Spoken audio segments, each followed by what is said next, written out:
हमारे कृषि रसायन जो चैप्टर चल रहा था उसमें हम पढ़ रहे थे कोलाइडी विलयनों के गुण।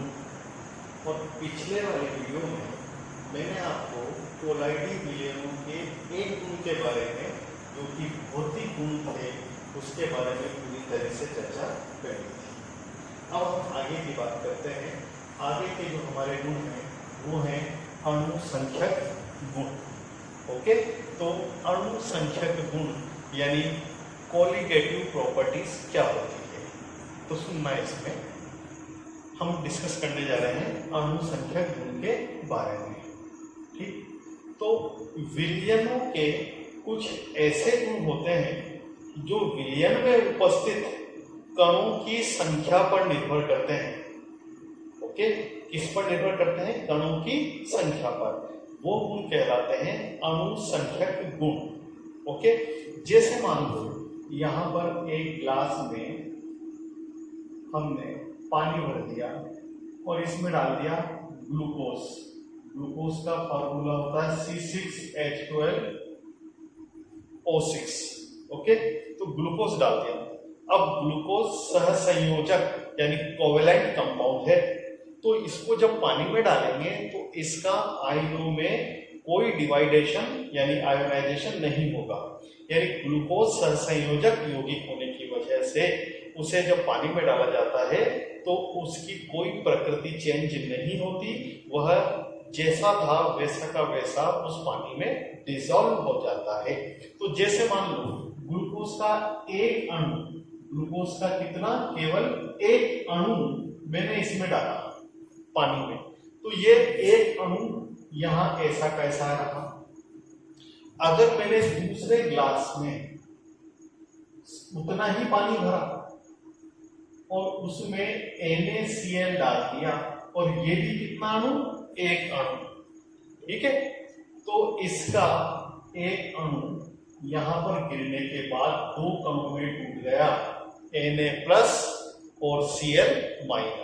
तो बताओ यहां पर एक अणु बाहर था और पानी में गिरने के बाद कितने में टूट गया? 2 में। ओके, एक और ग्लास लेते हैं, उसमें भी उतना ही पानी भरा और इसमें डाल दिया हमने MgCl2। तो जब MgCl2 पानी में गिरेगा तो एक तो ये Mg और Cl कितने थे? 2, तो ये 2, क्योंकि ये आयनिक कंपाउंड है। तो बताइए यहां पर इस विलयन में एक कण है, यहां पर डाला गया तो एक ही कण था, लेकिन अब कितने में बदल गया? 2 में, तो 2 कण हो गए। ठीक है, और यहां पर कितने कणों में बदल गया? 3 में। तो इस विलयन में तीनों में जो भी चेंजेस आएगा वो इन्हीं अनुपात में आएगा। अगर कोई चीज बढ़ रही है तो यहाँ 1 गुनी बढ़ेगी, तो यहाँ 2 गुनी बढ़ेगी, तो यहाँ 3 गुनी बढ़ेगी। ठीक है, तो यहाँ पर इस तरीके से जो विलयन के गुण हैं वो किस पर डिपेंड कर रहे हैं? कणों की संख्या पर। और ऐसे गुण को ही हमने नाम दिया है कौन सा? अणुसंख्यक गुण। यानी विलयन के ऐसे गुण जो विलयन में उपस्थित कणों की संख्या पर निर्भर करते हैं अणुसंख्यक गुण कहलाते हैं। इसकी डिटेल में हम स्टडी विलयन चैप्टर में करेंगे, सॉल्यूशन वाले में। ठीक है, यहाँ मैंने आपको थोड़ा सा अभी आइडिया दिया है। तो देखो यहाँ पर कणों की संख्या क्या हो रही है? अलग अलग हो रही है पानी में गिरने के बाद। अब देखें आप अणुसंख्यक गुण के बारे में हम डिस्कस कर रहे हैं कि एक तो ले लिया हमने वास्तविक विलयन। कौन सा विलयन? वास्तविक विलयन। और एक ले लिया कौन सा विलयन? कोलाइडी विलयन। तो बताइए वास्तविक विलयन में कणों की संख्या ज्यादा होती है और कोलाइडी कणों में कणों की संख्या कम होती है। क्यों? क्योंकि मान लीजिए वास्तविक विलयन के कण जो रहेंगे वो बहुत छोटी छोटी साइज के होंगे और वो छोटे छोटे कण जब जुड़ेंगे तो बड़े आकार के कण बनाएंगे और उनके आकार जो है वो किस साइज का हो जाएगा? कोलाइडी आकार का।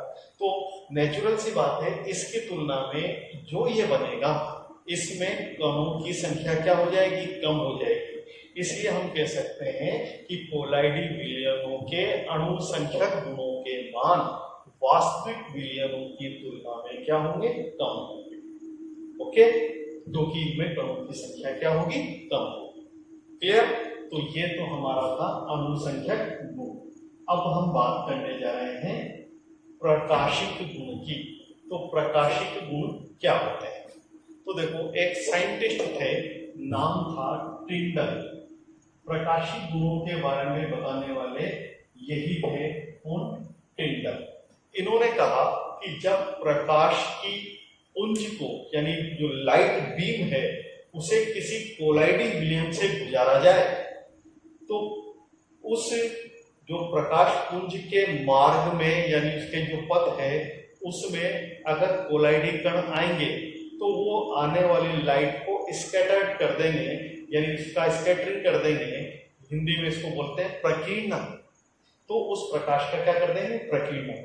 और जिससे प्रकाश का जो पथ है वो चमकता हुआ सा दिखाई देगा।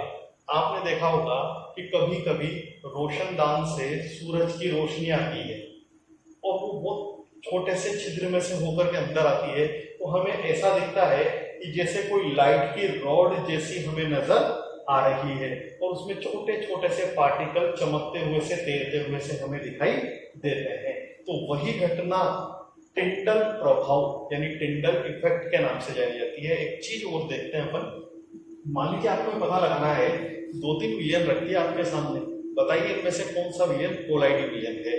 तो जैसे ये एक कंटेनर में कोलाइडी विलयन भरा हुआ है, ओके, और यहां से आपने इसमें कोई लाइट डाली, ये लाइट का सोर्स है, इससे लाइट निकल रही है और ये लाइट इससे टकराई और इस लिक्विड के अंदर होके गिरी, तो यहां पर जो पार्टिकल्स थे वो चमकने लग गए।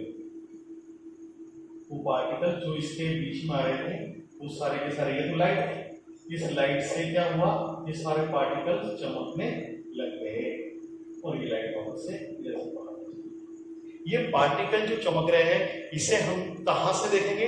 तो ये जो लाइट की बीम आ रही है इसके 90 डिग्री एंगल से देखेंगे, यानी इस तरफ से खड़े होकर हम देखेंगे तो ये हमें चमकता हुआ दिखाई देगा। यहां से देखेंगे हम तो दिखाई नहीं देगा। तो यानी जो प्रकाश पुंज के लंबवत अगर खड़े होकर के हम देखें तो जो कण हैं वो चमकते हुए से दिखाई देंगे, और उनके चमकने का कारण है प्रकाश का प्रकीर्णन। तो प्रकाश के प्रकीर्णन के बारे में टिंडल ने बताया था। कभी कभी यहाँ पर कोई लेंस रख दें हम, तो लेंस जैसे उत्तल लेंस रख दिया, तो उत्तल लेंस रखने से ये जो प्रकाश की किरणें आती हैं वो इस तरीके से फोकसित होकर के और अंदर होकर के गुजरती है इस तरीके से। तो इस तरीके से कोन जैसी स्ट्रक्चर बन जाती है, ये कोन बन गया है इस तरीके से। इसी को हम टिंडल कोन के नाम से भी जानते हैं। ये चीज क्लियर? अच्छा, एक बहुत अच्छा क्वेश्चन बनता है कि जो आकाश है उसका जो रंग नीला क्यों दिखाई देता है? आकाश का रंग ब्लू है ना, नीला क्यों दिखाई देता है? तो देखो, जो प्रकाश आ रहा है उस प्रकाश के मार्ग में धूल के कण होंगे, और वो धूल के कण आने वाले प्रकाश का क्या करेंगे? प्रकीर्णन करेंगे, ठीक है, स्कैटरिंग करेंगे। और उस प्रकीर्णन से हमें जो भी तरंग दैर्ध्य के कण उत्सर्जित होंगे, ध्यान रखना हर कण की साइज अलग अलग होती है, और उसी के अनुरूप वो आने वाली प्रकाश तरंग दैर्ध्य का क्या करते हैं? प्रकीर्णन करते हैं। और जो प्रकीर्णित प्रकाश की जो तरंग दैर्ध्य होगी उसी के अनुसार हमें रंग दिखाई देगा। तो जैसे क्वेश्चन आ जाता है कि आकाश का रंग नीला दिखाई क्यों देता है, तो हम आंसर देंगे वायुमंडल में उपस्थित धूल के कोलाइडी कणों द्वारा सूर्य से आने वाले नीले प्रकाश का प्रकीर्णन हो जाता है। इस कारण से आकाश का रंग नीला दिखाई देता है। क्लियर? तो ये बात हमने प्रकाशिक गुण में पढ़ी कि आकाश का रंग नीला क्यों होता है, या किसी कोलाइडी विलयन में कण चमकते हुए क्यों दिखाई देते हैं। तो उन सबका आंसर है टिंडल प्रभाव के कारण। अब पढ़ते हैं हम गतिज गुण। तो गतिज गुणों में हम क्या पढ़ेंगे? तो देखो, साइंटिस्ट थे रॉबर्ट ब्राउन। इन्होंने देखा कि परिक्षेपण माध्यम, मान लीजिए कोई कंटेनर है, इसके अंदर कोई जल वगैरह भरा हुआ है, तो परिक्षेपण माध्यम में इन्होंने क्या करा, सबसे पहले जो पराग कण थे, पोलन ग्रेन्स, उनको किसी परिक्षेपण माध्यम में यानी जल वगैरह में डाल दिया। तो ये छोटे छोटे पार्टिकल पराग कण जो होते हैं, पोलन ग्रेन, इनको इसमें डाल दिया। अब उन्होंने देखा कि ये कण यहाँ से गति करता करता यहाँ गया और यहाँ जाकर के इस कण से टकरा गया। टकराने के बाद में ये कण और आगे गया, ये किसी और से टकरा करके इधर चला गया, ये इधर से इधर चल गया, इधर चला गया, इधर चला गया, इधर चल गया, इधर चल गया, इधर चला गया। तो ये किसी गति कर रहे हैं, टेढ़ी मेढ़ी गति कर रहे हैं। इस गति को हम रैंडम मूवमेंट भी बोल सकते हैं, रैंडम मूवमेंट, ठीक है। और हिंदी में बोले तो यादृच्छिक गति, यानी मनमोजी गति। जैसे हम किसी भीड़ भाड़ वाले इलाके में जा रहे हैं और लोग इधर से भी आ रहे हैं, उधर से भी आ रहे हैं, किसी ने हमारे धक्का मार दिया, हम इधर चले गए, इधर फिर किसी ने धक्का मारा, हम इधर चले गए। तो इस तरीके से हम चारों तरफ से इधर से उधर, उधर से उधर धक्का खा रहे हैं। तो इसका मतलब है इसी तरीके से ये कण भी इधर उधर से धक्का खा रहे हैं। अब यहाँ धक्का देने वाला कौन है? धक्का देने वाला दूसरा कण भी हो सकता है और परिक्षेपण माध्यम भी हो सकता है। तो ध्यान रखना कि जब परिक्षेपण माध्यम के कण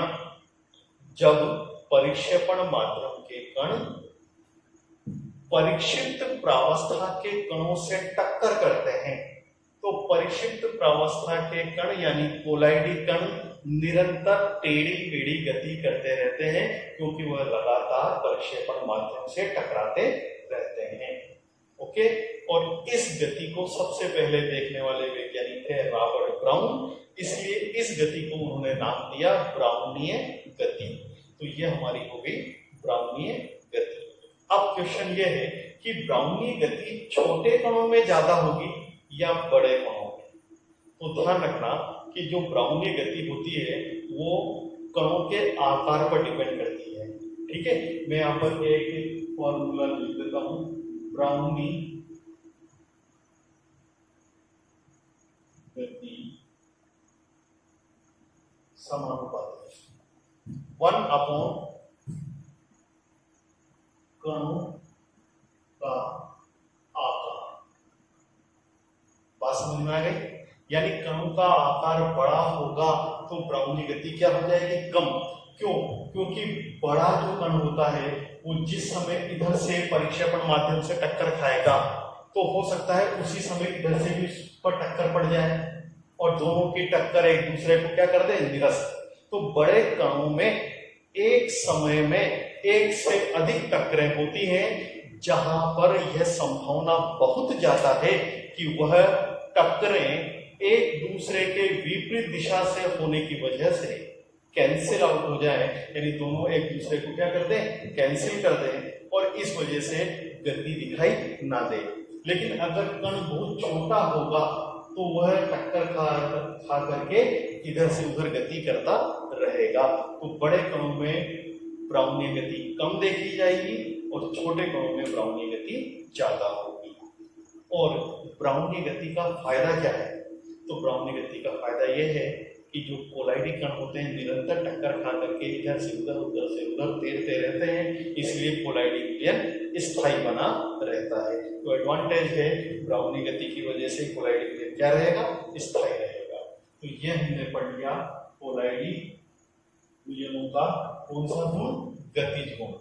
और अब बात करते हैं हम वैद्युत गुण की। तो वैद्युत गुण में सबसे पहले हम बात करने वाले हैं कि कोलाइडी कणों पर